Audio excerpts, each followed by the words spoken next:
निरागस प्रेम भाग 6. मागच्या भागात पाहिलं आपण रोहनला परदेशातील ऑफर मिळाली होती. आता पुढे परदेशातील ऑफर मिळाल्यानंतर रोहन खूप विचारात पडला होता.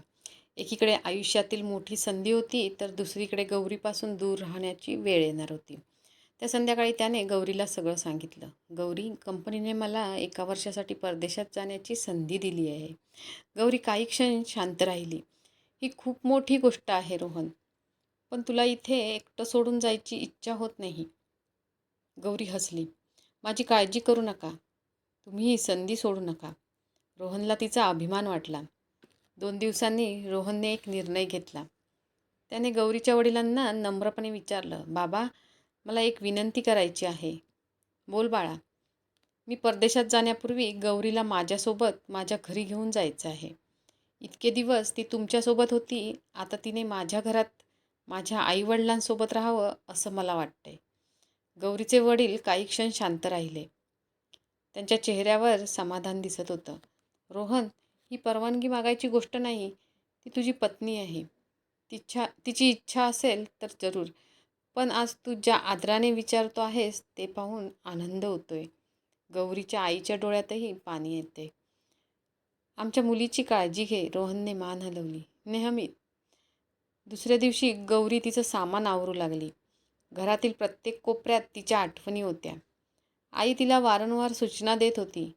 वडील मात्र शांतपणे तिच्याकडे पाहत होते. निघताना गौरीने आईवडिलांच्या पाया पडून आशीर्वाद घेतला. आता रडायचं नाही. तिचे वडील हसत म्हणाले, मी जवळच आहे बाबा. पण तिच्या डोळ्यातही अश्रू आले होते. रोहन आणि गौरी जेव्हा त्याच्या घरी पोचले, तेव्हा दारातच त्याची आई उभी होती. गौरीला पाहताच त्यांच्या चेहऱ्यावर आनंद पसरला. ये बाळा, किती दिवसांनी आलीस? त्यांनी प्रेमाने तिचं स्वागत केलं. घरात प्रवेश करताना गौरीला पहिल्यांदाच खरंच त्या घराची सून असल्याची जाणीव झाली. त्या रात्री जेवताना वातावरण खूप आनंदाचं होतं. रोहनचे वडील म्हणाले, आता घरात पुन्हा चैतन्य आलं. रोहनची आई लगेच म्हणाली, रोहन लहानपणापासून घराबाहेरच जास्त असायचा. पण आता गौरी आली आहे, त्यामुळे घर भरल्यासारखं वाटतंय. गौरी लाजून हसली. पुढचे काही दिवस खूप छान गेले. गौरी हळूहळू घरात रुळत होती. रोहनची आई तिला नवीन पदार्थ शिकवत होती. वडिलांसोबत ती संध्याकाळी गप्पा मारत बसायची. घरातील रिकामेपणा जणू नाहीसा झाला होता. एक दिवस रात्री रोहन आपल्या आईवडिलांसोबत बसला होता. मी परदेशात गेल्यावर तुम्ही दोघांनी स्वतःची काळजी घ्या. त्याची आई हसली. आता आमची काळजी घेण्यासाठी गौरी आहे. हो, वडील म्हणाले. तू निर्धास्तपणे जा. रोहनने गौरीकडे पाहिलं. तिने शांतपणे मान हलवली. त्या नजरेत विश्वास होता. परदेशात जाण्याचा दिवस जवळ येत होता. घरात तयारी सुरू होती. पण प्रत्येकाच्या मनात थोडी हुरहुर होती. विशेषतः रोहनच्या आईच्या. रात्री झोपण्यापूर्वी त्यांनी गौरीचा हात हातात घेतला. बाळा, रोहन दूर असणार म्हणून आम्हाला काळजी वाटत होती. पण तू इथे आहेस त्यामुळे आता मन शांत आहे. गौरीच्या डोळ्यात पाणी आलं. आई, तुम्ही काळजी करू नका. मी आहे ना. आईने प्रेमाने तिच्या डोक्यावर हात फिरवला. त्या क्षणी सासू-सुनेचं नातं एका वेगळ्याच जवळीकीने जोडले गेले. परदेशात जाण्याच्या आदल्या रात्री रोहन गच्चीवर उभा होता. गौरी त्याच्या शेजारी येऊन उभी राहिली. काय विचार करत आहात? रोहन हसला. पूर्वी मला वाटायचं यश म्हणजे फक्त मोठी नोकरी, मोठा पगार. पण आज वाटतं घरच्यांचा विश्वास मिळवणे हेही तितकंच मोठं यश आहे. गौरी त्याच्याकडे पाहून हसली. पुढचे काही दिवस तयारीत गेले. पासपोर्ट, व्हिसा, कागदपत्र, सामान. दिवस जवळ येत होता आणि दोघांनाही जाणवत होतं की आता काही काळ ते एकमेकांपासून दूर राहणार आहेत. रोहनच्या परदेशात जाण्याचा दिवस अखेर उजाडला.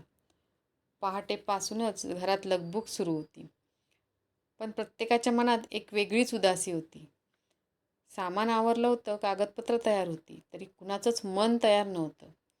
रोहनची आई वारंवार त्याला काही ना काही सूचना देत होती. वेळेवर जेवत जा, थंडी असेल तर गरम कपडे घाल. रोहन हसत होता, पण त्यालाही जाणवत होतं की आईला त्याची किती काळजी वाटते आहे. विमानतळावर जाण्यापूर्वी त्याने आईवडिलांच्या पाया पडून आशीर्वाद घेतला. मग तो गौरीसमोर आला. दोघे काही क्षण एकमेकांकडे पाहतच राहिले. स्वतःची काळजी घे, रोहन म्हणाला. तुम्हीही. आईबाबांना एकटं वाटू देऊ नकोस.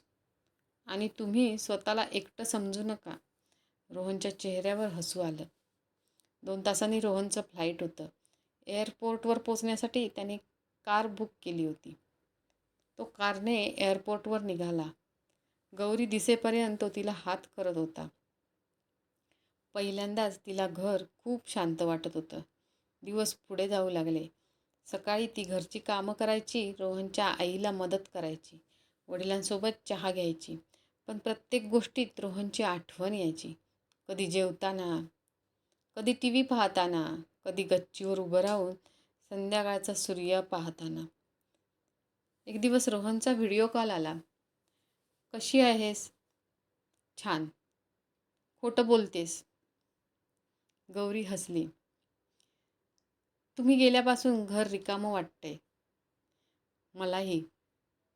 काही क्षण दोघे शांत राहिले. मग रोहनने मुद्दाम विषय बदलला. कॉलेजचं काय ठरवलंस? गौरी विचारात पडली. अजून काही ठरवलं नाही. मग आता ठरव. काय? पुढे शिक्षण. रोहनने तिला समजावलं. गौरी, लग्नामुळे तुझं शिक्षण अर्धवट राहिलंय. आता संधी आहे. स्वतःसाठी काहीतरी कर. त्या रात्री गौरी बराच वेळ विचार करत राहिली. दुसऱ्या दिवशी तिने रोहनच्या आईवडिलांशी बोलायचं ठरवलं. जेवण झाल्यावर ती त्यांच्या जवळ बसली. आई, बाबा, मला एक गोष्ट विचारायची आहे. बोल बाळा. मला पुढे शिक्षण घ्यायचं आहे. दोघांच्या चेहऱ्यावर आनंद उमटला. इतकी चांगली गोष्ट विचारतेस आणि परवानगी मागतेस? वडील हसत म्हणाले. नक्की शिक. आईनेही लगेच पाठिंबा दिला. घराची काळजी आम्हीही घेऊ. तू मन लावून अभ्यास कर. काही दिवसांनी गौरीने जवळच्या कॉलेजमध्ये प्रवेश घेतला. पहिल्या दिवशी ती थोडी घाबरली होती. पुन्हा कॉलेजमध्ये जाणं, नवीन लोक, नवीन वातावरण. पण हळूहळू तिचा आत्मविश्वास वाढू लागला. त्या संध्याकाळी तिने रोहनला फोन केला. आज माझा कॉलेजचा पहिला दिवस होता. खरंच? रोहन आनंदाने म्हणाला. हो. मग सेलिब्रेशन पाहिजे. तुम्ही हजारो किलोमीटर दूर आहात. व्हिडिओ कॉलवर करू. दोघे हसू लागले. दिवस पुढे जात होते. रोहन कामात व्यस्त होता, गौरी अभ्यासात. पण रोजचा फोन कधी चुकत नव्हता. कधी सकाळी मेसेज, कधी रात्री व्हिडिओ कॉल, कधी फक्त 2 मिनिटांचं बोलणं, पण संपर्क कायम होता. एक दिवस कॉलेजमध्ये गौरीला वर्गात सादरीकरण करायचं होतं. तिला खूप भीती वाटत होती. रात्री तिने रोहनला सांगितलं, माझ्याकडून नाही होणार. का नाही होणार? सगळ्यांसमोर बोलायला भीती वाटते. रोहन हसला. जिला माझ्यासारख्या हट्टी माणसाला बदलता आलं, तिला हे नक्कीच जमेल. गौरी नकळत हसली. दुसऱ्या दिवशी तिने धाडस केलं. संपूर्ण वर्गासमोर आत्मविश्वासाने सादरीकरण केलं. संध्याकाळी ती आनंदाने फोनवर म्हणाली, झालं. कसं झालं? खूप छान. मला माहिती होतं. गौरी आता दिवसेंदिवस बदलत होती. ती फक्त कोणाची मुलगी किंवा पत्नी राहिली नव्हती. ती स्वतःची स्वप्न पूर्ण करणारी एक आत्मविश्वासू व्यक्ती बनत होती. आणि हे पाहून रोहनला तिचा आणखीन अभिमान वाटत होता. हा भाग कसा वाटला ते नक्की कमेंटमध्ये सांगा. आणि आवडला असल्यास सबस्क्राईब